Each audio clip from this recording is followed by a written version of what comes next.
Hello everyone, it's me, Rebecca, the Colorful Booknester from Rivercrest Cottage, and I am here with Listening to Literature.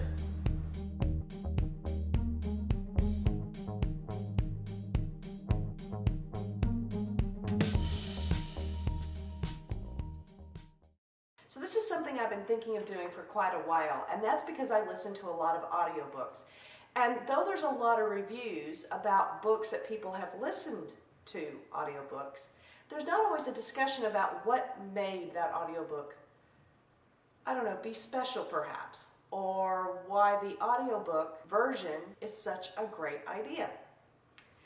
And I thought that what I would do is come and start doing a periodic little check-in and let you know to anything I've been listening to, and especially if I liked it, and tell you why. So today I'm so excited because I just finished a wonderful book called Once Upon a River. And it was written by Diane Setterfield, and it was published in December of 2018. And this is what's amazing. So it's now November 2019, the very 1st of November 2019. And already there's over 24,000 reviews of it on Goodreads. And its average rating right now is sitting at a 4 stars. So that's a pretty good recommendation. I mean, that's a lot of reviews. But let's kind of talk about what it's about. So the story begins with the appearance of a man out of the river, and he looks beaten. Like he stumbles into this tavern of storytellers, which is a fascinating aspect about this book. It's a story being told very much what I would think in a storyteller style, but it's about a community that is very much a storytelling community. So this is in probably Victorian times. There are no cars around. There's still, people are still traveling on the river. They're traveling by horse. You have the different farmers. And it's an area right around this tavern where this guy comes stumbling in, half dead. He's taken upstairs, but in his arms he has a little girl who appears for all sake to be dead herself. So they whisk him upstairs. They call in a lady that can help out with it. She's kind of the medicine lady around the area. They bring her in, and then they take the girl and just kind of store her over into a storage area. So this is all happening on the solstice, the winter solstice in December. So they leave the little girl out there. For all purposes, she's dead. But the woman who came to help the man goes in there just to check on the girl, and then realizes she's actually she's breathing, she's alive. It looks as if she has come back from the dead, because from all purposes people believe she's dead. When she does kind of stir a little bit more, she's completely mute, she doesn't speak, so there's no knowing where she's from, who she is, and she's actually not the child of the man who came stumbling through. So he gets better, and he can't shed any light on her either. So that's the mystery, and it's the mystery that we follow along. And it's funny because we're following along the river the whole time. And in this tavern, and at this point is when we start meeting this cast of characters, which is quite impressive. And you learn about 3 separate storylines, basically, the key ones. And they're just like tributaries to a river. They all come together, and they all meet back down at the river. And the story takes place, it's not very far from Oxford from what I understand. It's on the Thames, and it's just how this river is such a part of their community and constantly calling them back. And so you go through these 3 separate stories. At least they feel separate, but you slowly see them intertwine. It's not a fast-moving book, but it's a fascinating, and you feel like you get to know all the characters and get to spend a huge amount of time with them in this village, and we learn all their backstories. Any one of these characters probably could have been their own backstory. They literally could have been their individual story set to itself. Like you could read a novel about their stories. They're fascinating, and then how they all come together and how this one little girl is at the center of it. Now, as I said, I listened to the audiobook of it. And while I could go on and on about the storytelling techniques that the author employs and how wonderful it is and the development of characters and all this, there are over 5,000 reviews on Goodreads alone, but even on BookTube, you could go out and there are much bigger booktubers than me that are more elegant and a lot more succinct in telling a story and all of these wonderful things that I feel like you could go listen to them. But the reason I'm doing listening to literature, and the reason I'm thinking this is important, is because I did listen to audiobook. And so you take the premise of a great story, and now we're going to put it in a narrated style. And the key to an Audible book is, yeah, the story is important, but you can have the greatest story ever written, and if that voice is not one you can listen to, or if that person doesn't put the inflection in and the atmosphere and doesn't contribute to the story, you are not going to listen to it. This story is over 16 hours long. You're not going to listen to for 16 hours to somebody that is just grating on your nerves, or not adding enough, or making a fantastic story seem really tedious and boring. This narrator, oh my gosh, anything but. So her name is Juliet Stevenson, and she was amazing in this. And one of the things I like about like Audible and Goodreads is that if you go and you look at the audio edition, particularly on Goodreads, they'll always list the narrator. And then you can search by that narrator the other things that she's narrated. And I love that because it actually has opened up books that I've never thought to read, or books I've said, oh, I've always wanted to read that, but I'm more likely now because I know I can get an Audible version of it and it's read by a narrator that I really like. Okay, so finding more wonderful books is another positive. But Miss Stevenson, what she does in this book, there are well over 14 plus characters in this book.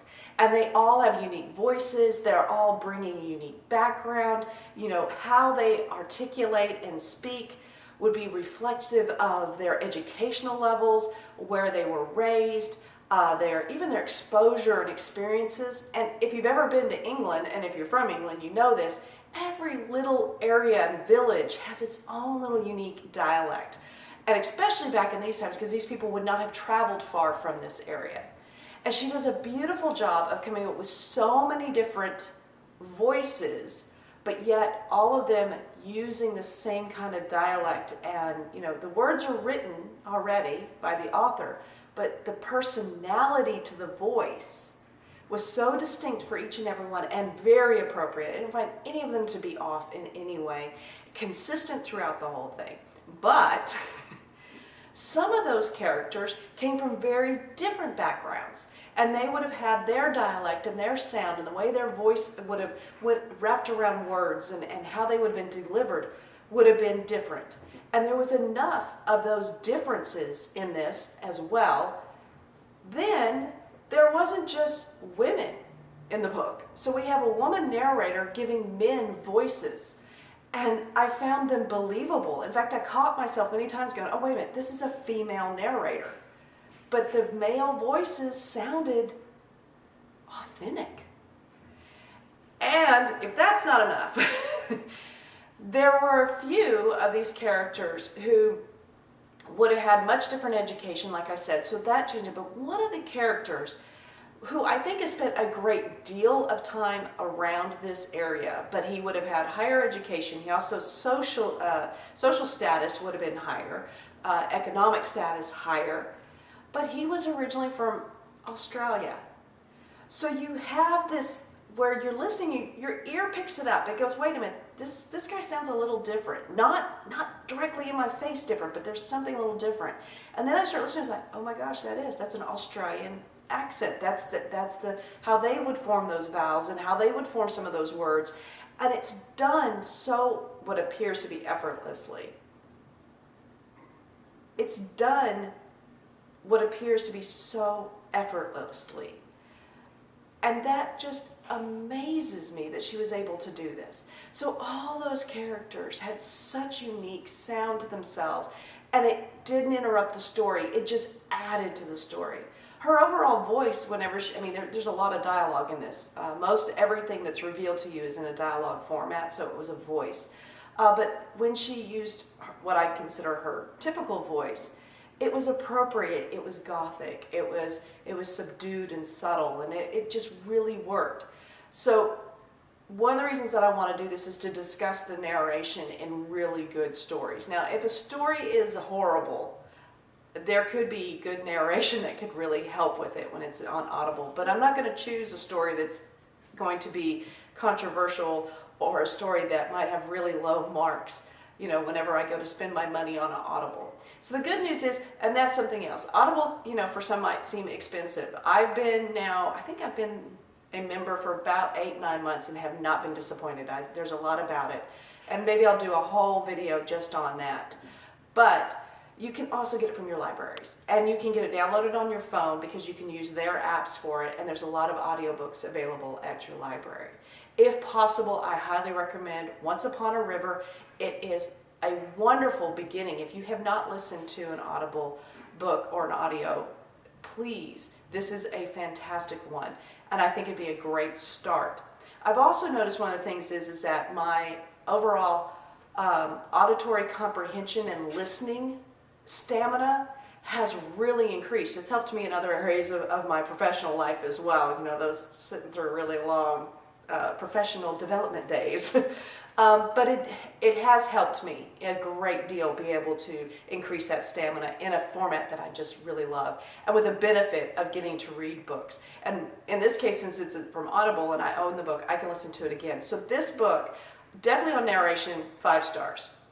Story, I am right there at 4.5, 5 stars, and then suddenly I went, wait a minute, what's my criteria for 5 stars? Would I reread it? I would listen to this story again. I would love to listen to this story again. So definitely a 5-star overall for me on Goodreads, and I have to say what pushed it to that 5-star is it, even though it's a mystery-esque book, which I don't always want to reread a mystery, I would enjoy spending time with this group of characters that the narrator, Juliet Stevenson, has created. I would love to visit those characters again. So I hope you give it a try. I hope this review helps. And again, if you want more information, there's tons of great reviews out there. So keep listening to those books. And until next time, bye for now.